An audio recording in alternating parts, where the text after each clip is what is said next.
안녕하세요, 여러분. 자, 오늘 이 시간부터는 지난 3장에 이어서 여러분들과 함께 이제 라플라스 변환이라는 것에 대해서 함께 다뤄보도록 하겠습니다. 여러분들이 이번 장을 공부하고 나시면 아무래도 기존에 이제 지난 3장까지 공부를 하셨던 미분방정식의 풀이법이 실제로 이러한 어떤 연산 기법에 의해서 굉장히 손쉽게 어떤 수학적 기법을 습득만 하신다면 미분방정식이 이렇게 단순화돼서 대수적인 조작에 의해 풀이가 될 수 있구나 라는 어떤 용이성을 이제 이해하실 수가 있게 될 겁니다. 그래서 여러분들 실제로 이번 4장은 여러분들에게 굉장히 강력한 어떤 수학적 도구, 어떤 수학적 기법을 이제 제시를 해드릴 것이고요. 그 어떤 수학적 기법을 공부하시고 나면 다양한 미분방정식 자체를 물론 한 2개 정도까지, 세컨 오더 텀까지 이제 정리를 하시겠지만 대부분의 지금까지 공부해 오셨던 기절을 이용해서 적절한 해를 가정하고 그 해를 검증한 뒤 그 해를 적용을 시켜서 미정계수법 혹은 뭐 다양한 어떤 정해지지 않은 계수들을 초기 조건에 의해서 이제 풀어 주시면서 계산해 주신 그런 과정 말고 이제 라플라스 변환이라고 하는 새로운 어떤 강력한 툴을 이용해서 어떤 기법을 이용해서 손쉽게 미분방정식을 풀이하는 것을 이해하실 수가 있게 될 겁니다. 근데 하지만 오늘 여러분들과 함께 다룰 이 라플라스 변환이라고 하는 것 자체가 단지 수학적인 개념만 가지고 있는 것이 아니라 이제 향후에 이제 지난 시간까지 이어서 하셨던 그 공학적 응용에도 다양하게 어떤 간단한 예를 들면 본 라플라스 변환 자체는 어떠한 타임 도메인에서 해석하는 것뿐만 아니라 이제 주파수, 프리퀀시 도메인에서 어떤 시스템을 해석하기 위한 어떤 수학적 방법을 제공해 준다라는 개념 또한 이제 어떤 강력한 응용 범위로서 가지고 있기 때문에 여러분께서 오늘부터 시작되는, 이 시간부터 시작되는 4장에 대한 공부는 이제 공학적인 응용의 준비 단계로서 이제 깊이 이제 공부를 해주시면 좋겠다는 생각을 이제 말씀드리면서 함께 4장에 대해서 함께 살펴보도록 하겠습니다. 일단 챕터 4는 여러분들 라플라스 변환이란 무엇인지, 그리고 라플라스 변환 자체가 갖는 의미와 수학적 적용 기법들, 그리고 흐름들 함께 살펴볼 거고요. 그 다음에 도함수와 적분의 변환. 여러분들 당연히 어떤 큰 틀에서 봤을 때는 미분방정식을 손쉽게 풀이해주는 방법 중에 하나라고 이제 대부분의 어떤 큰 의미를 가지고 이제 접근을 한다면, 그 안에서 미분텀과 적분텀이 섞여 있는 어떤 방정식 자체가 존재한다면 그런 미분 적분텀들을 어떻게 변환할 것이냐. 여러분들 변환이라고 한다면 실제로 이제 트랜스포메이션의 개념, 그리고 이제 여러분들 뭐 선형 변환, 그리고 선형 대수학에서 말하는 어떤 뭐 변환의 개념들을 이제 다뤄볼 수가, 생각해 보실 수가 있을 텐데, 여기서도 마찬가지로 여러분들 변환이라는 의미가 나왔다는 것 자체가 어떤 함수 자체를 어떤 과정에 의해서 새로운 함수로 변환시킨다라는 그런 의미가 있을 수 있고요. 아니면 여러분들 행렬의 개념처럼 어떠한 벡터 자체를 행렬의 어떤 정의된 행렬의 곱에 의해서 새로운 어떤 디멘전을 갖는, 차원을 갖는 값으로 뽑아낸다거나 아니면 새롭게 변환을 시킨다던가 그런 어떤 변환의 개념을 가지고 있습니다. 마찬가지죠. 그래서 여러분들 선형대수학을 공부하시다 보면은 자연스럽게 변환에 대한 개념, 함수의 변환, 어떤 차원의 좌표의 변환, 여러 가지 변환이 존재할 수가 있는데, 여기서는 라플라스라고 하는 개념을 이용해서 함수를 다른 함수로 변환시키는 거죠. 이제 향후에 여러분들 그 변환된 그 플레인 자체를 이제 S 도메인이라고 정의를 하는데, 그거는 이제 향후에 함께 정리하면서 공부해 나가실 거고요. 여기서 중요한 것은 변환이라는 것 자체가 어떤 함수를, 즉 미분방정식으로 주어진 기존의 함수를 새로운 함수로 변환시키는 것이 라플라스 변환의 한 과정이라고 보시면 될 것 같습니다. 자, 그리고 단위계단 함수. 여러 가지 미분방정식에는 입력이 다양하게 존재할 수가 있겠죠, 여러분들. 지난 3장까지 공부하시면서 입력 텀이 존재하면 이제 비제차 상미분 방정식이고, 입력 텀이 존재하지 않고 0이 돼버리면, 즉 R이라고 하는 텀 자체가, 자, 여러분들 간단하게 살펴보시면 뭐 미분 방정식 왼쪽 텀이 있을 때 오른쪽에 RT라고 하는 입력 텀이 있으면은 비제차, 없으면, 즉 0이면 제차, 호모지니어스 디퍼런셜 이퀘이션이라고 했죠. 이런 게 있는데, 요 입력 텀으로서 실제로 단위 계단 함수 자체가 뭐 들어갈 경우, 스텝 펑션이라고 하죠. 들어갈 경우, 그 다음에 뭐 그런 상수값을 갖는 경우에 라플라스 변환을 하면 또 어떠한 형태를 갖는지, 뭐 그런 것들을 쭉 이제 정리를 하게 됩니다. 짧은 충격, 임펄스 펑션. 그래서 망치로 때리는 것과 같은 이제 충격을 주는 것이죠. 이 망치로 때리는 것과 같은 충격을 주는 것이 실제로 이 목차 중에 하나를 차지할 정도로 중요한 의미를 가지고 있느냐? 실제로 중요한 의미를 가지고 있습니다. 여러분들 공학적 응용에서 보시면 망치로 땅 때리게 되면 그 임펄스 펑션이라고 하는 것 자체는 실제로 모든 프리퀀시 정보를 다 가지고 있는 입력이기 때문에 실제로 이 대상 시스템 자체를 망치로 땅 때렸을 때, 즉 짧은 충격을 줬을 때 나타내는 그 결과를 보게 되면 실제로 모든 주파수 영역대에 입력이 들어갔을 때 어떠한 거동을 보일지 해석이 가능하다는 거죠. 그래서 이 프리퀀시, 저 프리퀀시를 전부 다 입력을 해줄 필요 없이 이런 짧은 충격 한 번만 가해주면 여러분들 실제로 이제 그 시스템에 대해서 다양한 프리퀀시 입력에 대한 해석이 가능하다는 겁니다. 그런 의미에서 여러분들 굉장히 이 짧은 충격을 수학적으로 표현한 뒤 그 수학적으로 표현된 값을 시스템에 입력으로 넣어서 이 시스템이 보이는 결과, 즉 거동을 우리가 분석을 해보면 이 시스템은 수학적으로 분석해봤더니 이러한 프리퀀시, 저러한 프리퀀시 다 동시에 들어갔을 때 이러한 프리퀀시에서 공진현상이 일어나는구나.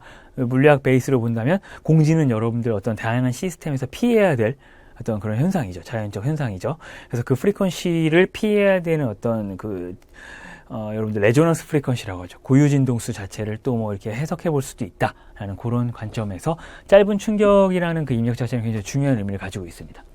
그리고 여러분들 수학적으로도 큰 의미를 가지고 있고 공학적으로도 중요한 의미를 가지고 있는 컨볼루션 합성곱이라고 하는 개념 또한 함께 정리를 할 것이고요. 그리고 향후에 뭐 합성 컨볼루션 인테그랄 해서 이제 그런 합성곱에 대한 인테그레이션이 어떤 의미를 갖는지 를 함께 살펴볼 예정입니다. 그리고 이제 연립 상미분 방정식. 이제 상미분 방정식도 미분 방정식이 여러 개가 있는 것이죠. 그 미분 방정식을 동시에 만족하는 이제 어떠한 해들을 도출하는 과정으로서 연립 상미분 방정식을 우리가 다뤄볼 예정이고요. 이제 단 하나의 연립 상미분 방정식이 아니라 두 개 이상의 미분 방정식이 존재할 때 그 수식들을 동시에 만족시키는 해를 도출하는 과정을 이제 라플라스 변환을 근간으로 함께 살펴볼 예정입니다. 자, 그래서 여러분들 이렇게 6가지 목차를 기반으로 오늘 이 시간에 이제 라플라스 변환부터 함께 시작을 해보도록 하겠습니다. 자, 일단 라플라스 트랜스폼이라고 해서 말 그대로 여러분들 라플라스 변환, 라플라스라고 하는 어떤 기법을 이용해서 무엇을 변환해서 무엇을 만들어내고 그 만들어낸 결과는 또 무슨 의미가 있느냐, 이런 것들을 큰 틀에서 먼저 살펴보셔야 향후에 이제 차근차근 그 라플라스 변환하는 방법은 무엇이고 그 방법이 이러한 미분 텀에는 어떻게 적용되고 이것을 어떻게 변형을 하게 되면 손쉽게 또 다양한 시스템, 다양한 수학적 형태에 대해서도 적용할 수 있겠구나라는 것을 아실 수가 있을 거기 때문에 일단 큰 틀에서 한번 살펴보겠습니다.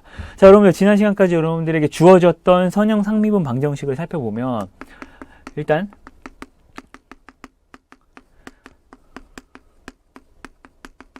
선형 상미분 방정식이라고 하는 것이 기본적인 틀로 일단 세컨 오더 디퍼런셜 이퀘이션이라고 한다면 뭐 가장 최고차항의 어떤 계수는 1로 정의가 되고요. 그 다음에 y 프라임 플러스 b y equals i t 뭐 이런 식으로 선형 상미분 방정식이 존재한다면 이때 이제 라플라스 트랜스폼이라고 하는 것은 라플라스 트랜스폼의 이니셜을 따서 이제 L이라고 정의를 하고요. 그 변환의 기호 자체를 그것을 이제 상형 문자 형태로 이렇게 표현을 하시고 변환을 하게 되면 이 선형 상미분 방정식이 간단한 대수 방정식으로 대수 방정식으로 이제 변환이 되게 됩니다. 자, 이렇게 대수 방정식으로 변환을 시켜주는 것이 바로 라플라스 트랜스폼이라고 하는 중요한 수학적 기법이고요. 근데 이제 이렇게 대수 방정식으로 바꾸면 이 식이 가지고 있는 어떤 고유한 특성들은 그대로 가져가되 단지 형태만 바꾸게 되는 겁니다, 여러분들. 형태만 바꾸게 되고요. 바꿨을 때 이 대수 방정식을 이용해서 지난 3장까지 여러분들 공부하셨던 이제 초기치 문제, 이니셜 밸류 프라블럼이라서 IVP라고도 하죠. 초기값 문제를 그대로 적용해서 풀 수도 있고요. 그 다음에 이제 조금 전에 여러분들 목차에서 보셨을 때 6번째 챕터에서 존재하던 이제 연립 이제 선형 상미분 방정식의 풀이에도 사용할 수가 있다는 겁니다. 적용시킬 수가 있다는 거죠. 대수 방정식으로 변환을 하고 나면 이 대수 방정식으로 표현이 됐을 때 이 대수 방정식을 적절히 다시 분해를 해주거나 우리가 손쉽게 다시 해석할 수 있는 형태로 변환을 하게 되는 거죠. 왜냐하면 대수방정식 수학적으로 뭐 이렇게 분해하거나 합치거나 하는 거 어렵지 않죠, 여러분들. 왜냐하면 간단한 뭐 유리함수 형태나 뭐 여러 가지 제곱의 형태 뭐 이런 형태로 표현이 될 거기 때문에 대수방정식은 굉장히 어려운 건 아닙니다. 그래서 이거를 적절히 손쉽게 풀이할 수 있도록 형태를 변환시키는 거죠, 일단. 형태를 변환한 다음에 이 변환된 형태를 가지고 다시 이쪽으로 넘어오는 거죠, 여러분들. 라플라스 변환을 한 다음에 이 결과적으로 나온 대수방정식을 손쉽게 어떤 변환이 쉬운 형태로 바꿔주고 다시 이걸 거꾸로 이제 여러분들 인버스 라플라스 트랜스폼이라고 해서 이제 라플라스 변환, 역변환을 하게 되는 겁니다. 역변환을 하게 되면 이때 역변환을 하게 되면 이 값이, 자, 여러분들 화살표를 여기다 하는 것보다는 이제 역변환을 하게 되면 이쪽으로 살짝 빼겠습니다, 여러분.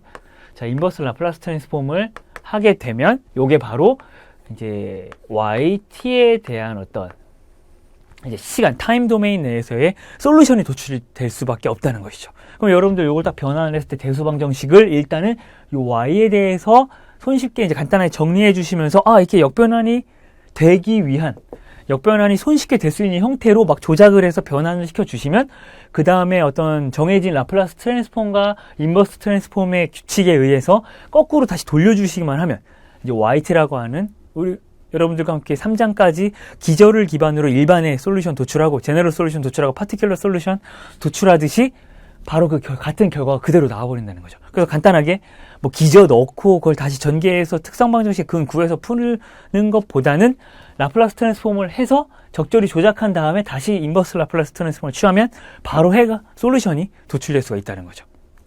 이 솔루션 가지고 이제 이니셜 컨디션 프로블럼으로 이제 초이치를 이용해서 대입하면 또 파티큘러 솔루션 바로 나오게 되고요. 지금 여러분들께 말씀드렸을 때 굉장히 좀 복잡해 보일 수도 있지만 여러분들 간단한 예제들을 통해서 살펴보시면 라플라스 트랜스폼의 정의에 의해서 이런 건 이렇게 변환되니까 미분방정식이 형태가 나오게 되면 적절한 조작을 바로바로 취해주면 뭐 이렇게 몇 단계 거치게 되면서 보일 수 있지만 지금 뭐 순서상으로도 여러분들 3장까지 공부하시면서 기저를 대입해서 푸는 것보다는 훨씬 좀 간단하죠. 요 기법과 요 역변환 기법만 알면 어렵지 않게 풀 수가 있으니까요. 그래서 그런 것들을 우리가 바로 이제 요 다음 장에서 바로 라플라스 트랜스폼에 대한 정의와 그 다음에 라플라스 트랜스폼의 또 역변환에 대해서 함께 살펴볼 예정입니다. 자, 그래서 이제 미분방정식이 어떤 용이한, 손쉽게 풀이할 수 있는 방법을 제공한다는 관점에서 수학적으로 굉장히 큰 의미가 있을 수가 있고요.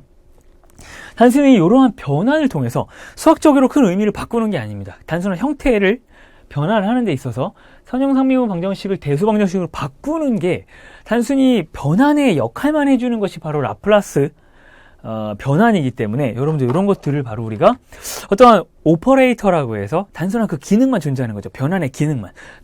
딱히 큰 의미는 없습니다, 여러분들. 그래서 이러한 방식으로 변환을 통해서 풀이하는 방법, 그리고 수학적 방법들을 이제 이런 걸 연산자법이라고 우리가 정의를 합니다, 여러분들. 연산자법.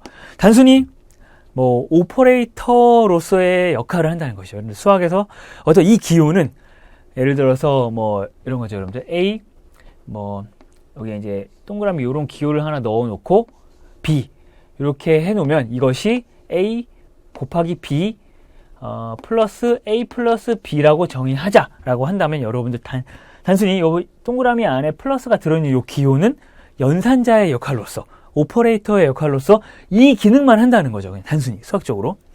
실제로 이제 2 플러스 3을 한다면 오른쪽에 이제 값에 보면 2 곱하기 3 플러스 2 플러스 3이 되면서 6 플러스 5에서 11이라는 결과가 나오듯이 이런 어떤 기능적인 역할만 하는 것, 변환만 해준다는 겁니다. 함수의 개념을. 이런 것들을 이제 연산자법이라고 해서 이제 이런 방법론들을 이제 오퍼레이셔널 칼큘러스라고 정의를 합니다. 오퍼레이셔널 칼큘러스. 그래서 연산자법 정의를 하고 이 연산자법으로서 라플라스 트랜스폼이 정의가 될 수 있다는 것이죠. 단순한 그런 기능적인 역할을 한다는 개념이고요.